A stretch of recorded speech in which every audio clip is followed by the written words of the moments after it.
Good morning, students. Today we shall discuss a very important principle of physical chemistry, or we can say it is the most important principle of chemistry. That is Le-Chatelier principle.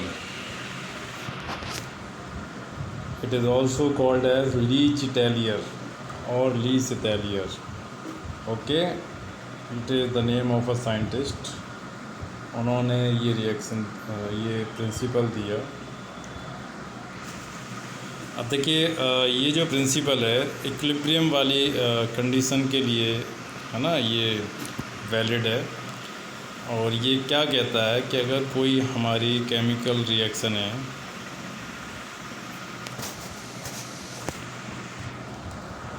उसमें reactant से और product form होता है ना. अब चूँकि ये reversible है तो प्रोडक्ट भी क्या करेगा, रिएक्टेंट में चेंज होगा, है ना. रिएक्टेंट प्रोडक्ट में और प्रोडक्ट रिएक्टेंट में. अब हमें पता है कि कोई भी जो रिएक्शन होती है ना, वो रिएक्शन एक पार्टिकुलर टाइम पर कुछ फिजिकल वेरिएबल मैंने थर्मोडायनेमिक्स में आपको बताया था, है ना. जैसे प्रेशर हो गया, टेम्परेचर हो गया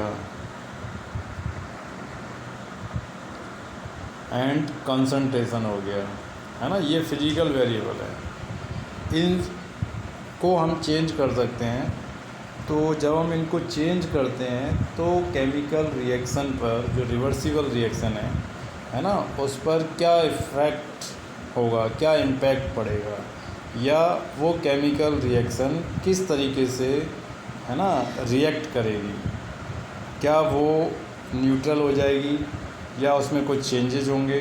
तो उन सब को जो एक्सप्लेन करता है ना, वो प्रिंसिपल हमारा क्या है, ले-चैटेलियर प्रिंसिपल. हम कह सकते हैं कि ले-चैटेलियर प्रिंसिपल रिवर्सिबल रिएक्शंस, है ना, रिएक्शंस पर जो फिजिकल वेरिएबल्स होते हैं उनके इफ़ेक्ट को एक्सप्लेन करता है. अब देखिए ये क्या कहता है, इसका स्टेटमेंट समझिए कि इफ़ अ सिस्टम का मीनिंग क्या है, फिजिकल प्रॉपर्टीज या कोई केमिकल रिएक्शन, है ना. कोई हमारी केमिकल रिएक्शन हो रही है और इक्विलिब्रियम पर है वो, क्योंकि रिवर्सिबल रिएक्शन है तो इक्विलिब्रियम वाली कंडीशन है. तो उस केस पर is subjected to change of concentration, pressure और टेम्परेचर. ये सारे हमारे क्या हैं, ये physical variable. Equilibrium reversible reaction पर जब हम इन सब को क्या कर रहे हैं, चेंज कर रहे हैं, तो चेंज करने पर क्या होगा, जो इक्विलिब्रियम है ना, यानी रिएक्शन की जो डायरेक्शन है वो हमारी क्या हो जाती है, शिफ्ट हो जाती है.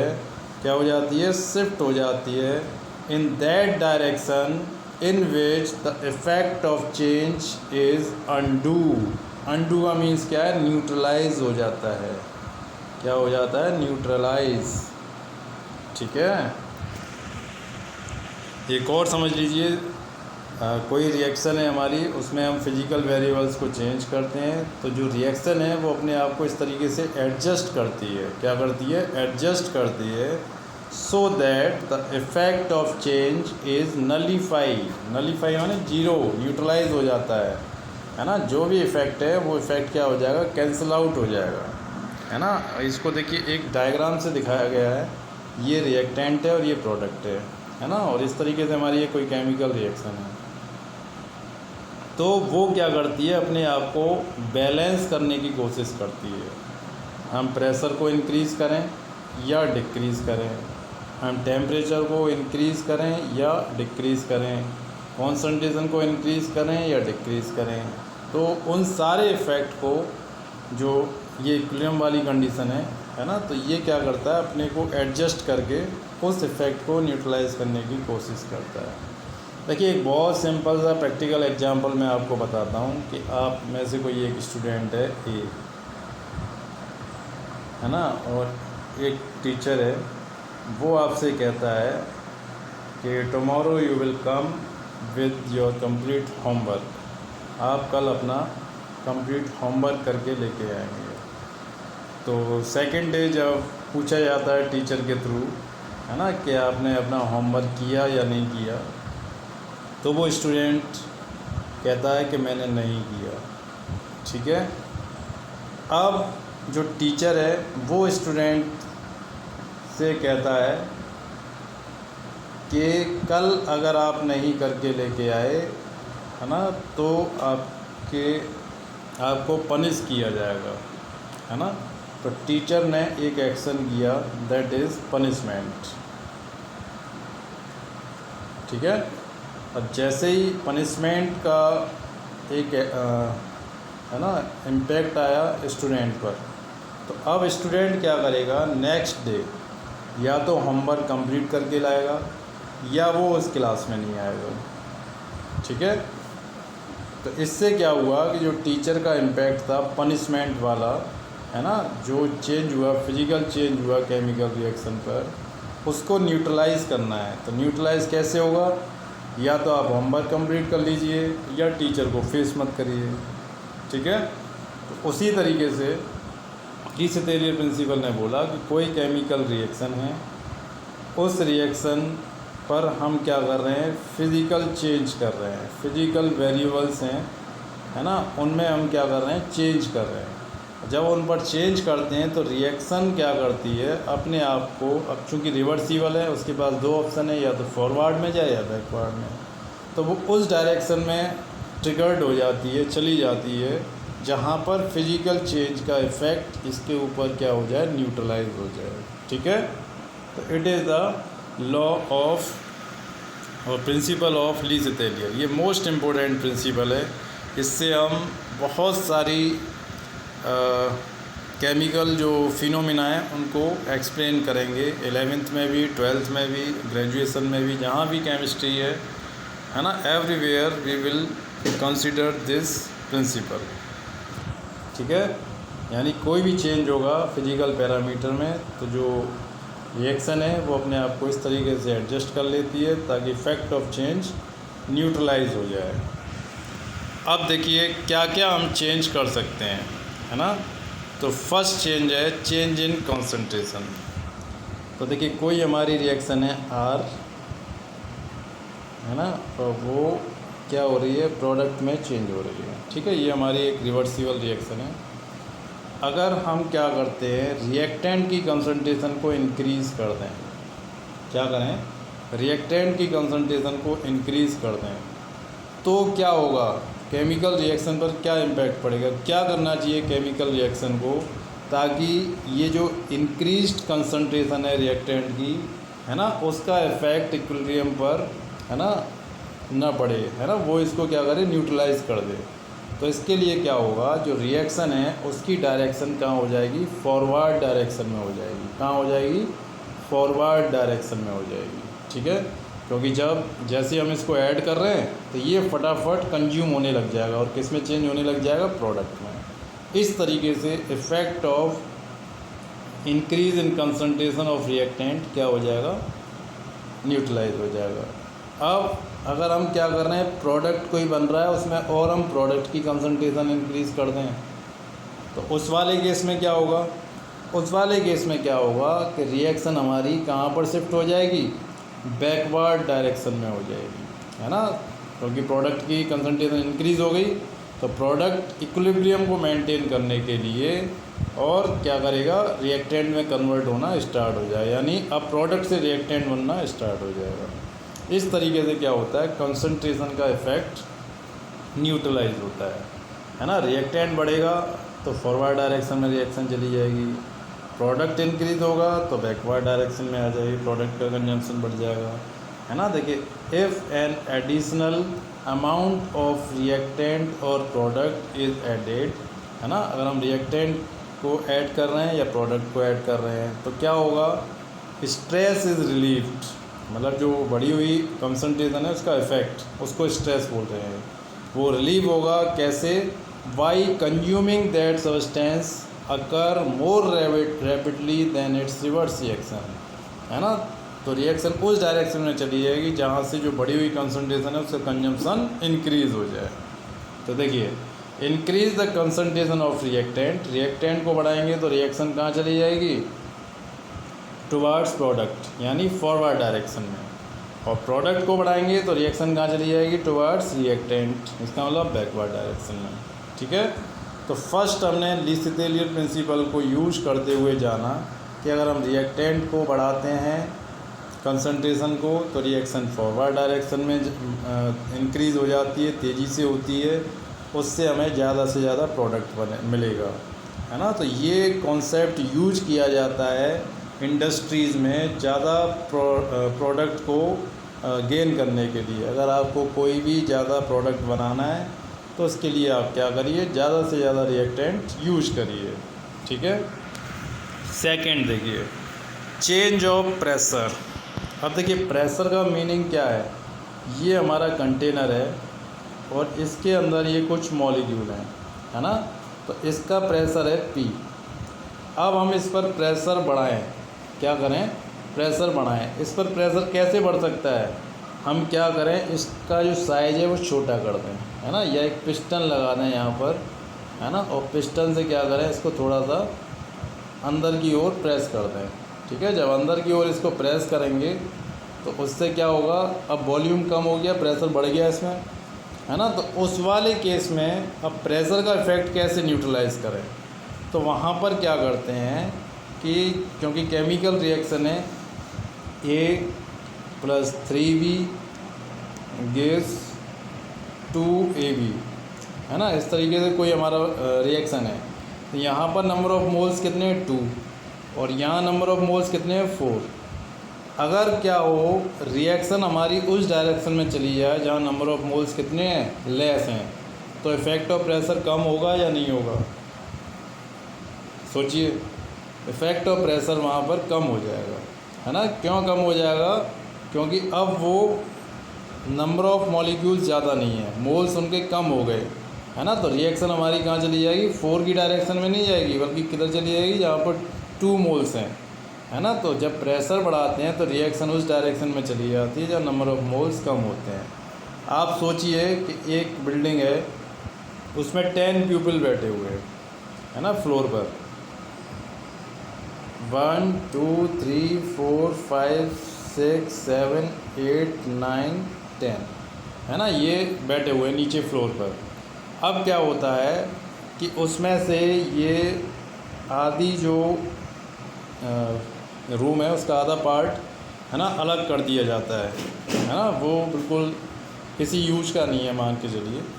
अब इतना पार्ट रह गया, अब इसी पार्ट में 10 पीपल्स को हमें दोबारा बैठाना है, 1 2 3 4 5 6 7 8 9 10। तो देखिए ज़्यादा कंजस्टेड हो गया, यहाँ पर ज़्यादा प्रेशर अब इनके पास, है ना, इंक्रीज़ हो रहा है।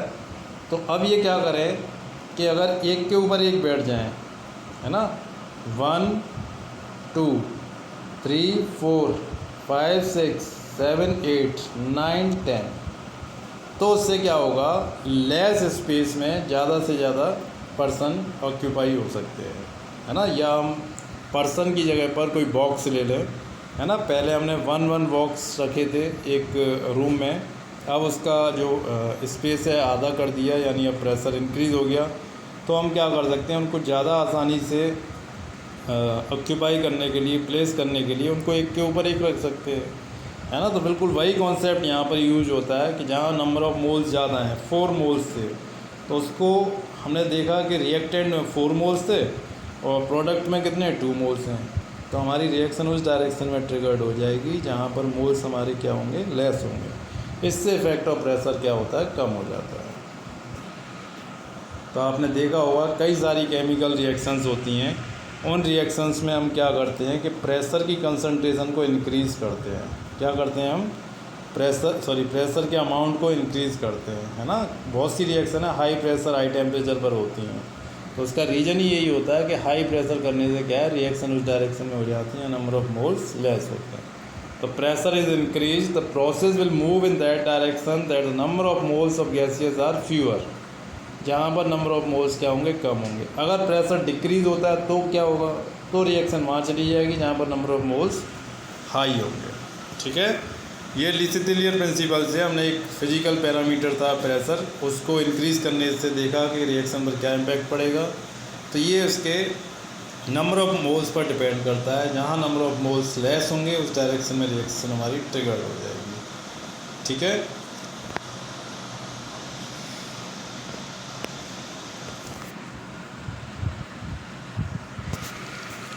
Now the third one, change in temperature. तो देखिए, टेम्परेचर को स्टडी करने से पहले आपने क्लास 10th में पढ़ा होगा कि केमिकल रिएक्शन 2 टाइप की होती है। एक होती है एंडोथर्मिक। एंडोथर्मिक वो होती हैं जिसमें एनर्जी एब्जॉर्ब की जाती है ना, रिएक्शन यानी सिस्टम के अंदर एनर्जी जाती है। और एक होती है एक्सोथर्मिक। एक्सोथर्मिक का मीनिंग वो है कि जिसमें रिएक्शन में से एनर्जी हमारी हीट बाहर निकलती है। ठीक है। तो देखिए, जिस सिस्टम को एनर्जी रिक्वायर्ड है ना, यानी जो एंडोथर्मिक है, वो रिएक्शन तब होगी जब उसको एनर्जी मिल जाए। तो एनर्जी कैसे मिलेगी? हम उसको टेम्परेचर बढ़ाएंगे तो हीट एनर्जी उसको मिल जाएगी। तो यानी टेम्परेचर बढ़ाने से वो केमिकल रिएक्शन फॉरवर्ड डायरेक्शन में जाएंगी जो एंडोथर्मिक इन नेचर है, जिनको एनर्जी रिक्वायर्ड है, जिनको हीट रिक्वायर्ड है। अब एक केस ऐसा भी आ सकता है कि वहाँ पर जो एनर्जी है ऑलरेडी केमिकल रिएक्शन से इवॉल्व हो रही है, रिलीज़ हो रही है। तो क्या वहाँ पर हमें टेम्परेचर यानी हीट एनर्जी देने की रिक्वायरमेंट है? नहीं। जिसके पास जो चीज़ है उसको अगर हम वो चीज़ देंगे तो उसके लिए उसकी कोई वैल्यू नहीं होती है। ठीक है। और जिसको जिस चीज़ की वांट है, रिक्वायरमेंट है ना, उसको अगर हम कोई चीज़ दे दें जो उसके मीनिंगफुल है तो वो उसको एक्सेप्ट करेगा। ठीक है। तो बिल्कुल वही केस यहाँ पर है। Heat energy is added by raising temperature, the system can relieve itself from stress, the absorb heat moves faster in endothermic. ठीक है। एंडोथर्मिक में क्या होगा? इंक्रीजिंग ऑफ टेम्परेचर से फॉरवर्ड डायरेक्शन में होगी। एक्सोथर्मिक में क्या होगा? Increasing of temperature forward backward reaction, वो बैकवर्ड को करेगा। ठीक है। ये हमारा एक जनरल फॉर्मेट आ गया कि अगर एक्सोथर्मिक है, जहाँ से हीट निकल रही है, तो टेम्परेचर क्या होगा? डिक्रीज़ होगा फॉरवर्ड के लिए, इंक्रीज़ होगा बैकवर्ड के लिए। एंडोथर्मिक है जिसमें हीट एब्जॉर्ब की जाती है, तो वो टेम्परेचर इंक्रीज़ करने से फॉरवर्ड डायरेक्शन में होगा, और अगर टेम्परेचर डिक्रीज़ कर देंगे तो बैकवर्ड डायरेक्शन में हो जाएगा। ठीक है। आज हमने ये 3 फैक्टर्स पढ़े अभी। एक तो कंसंट्रेशन को इंक्रीज़ और डिक्रीज़ करने से, दूसरा प्रेशर को इंक्रीज़ और डिक्रीज़ करने से, थर्ड टेम्परेचर को इंक्रीज़ और डिक्रीज़ करने से। Now the fourth one is addition of inert gas. Inert gas हम देखिए 2 केसेस में ऐड कर सकते हैं किसी भी रिएक्शन में। इनर्ट गैस देखिए वो एक्चुअल में इनर्ट होती है, जैसे हीलियम, नियोन, आर्गन, वो रिएक्ट नहीं करती हैं, लेकिन वो एक्चुअल में रोल क्या करती हैं? वो वॉल्यूम को इंक्रीज़ कर देती हैं। क्या करती हैं? Addition of inert gas will increase the total volume at equilibrium. बस हमें ये देखना है कि वॉल्यूम को बढ़ाने से, है ना, कौन सा फैक्टर है रिएक्शन का जो, है ना, चेंज हो सकता है। तो यहाँ पर हम 2 केस देखेंगे, एक कांस्टेंट प्रेशर पर और एक कांस्टेंट वॉल्यूम पर।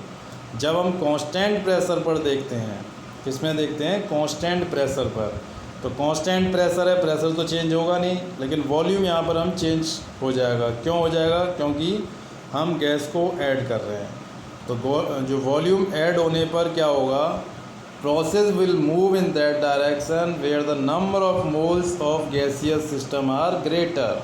देखिए, प्रेशर का हमने पढ़ा था, प्रेशर को इंक्रीज़ करते हैं तो रिएक्शन कहाँ चली जाती है? जहाँ नंबर ऑफ मोल्स क्या होते हैं?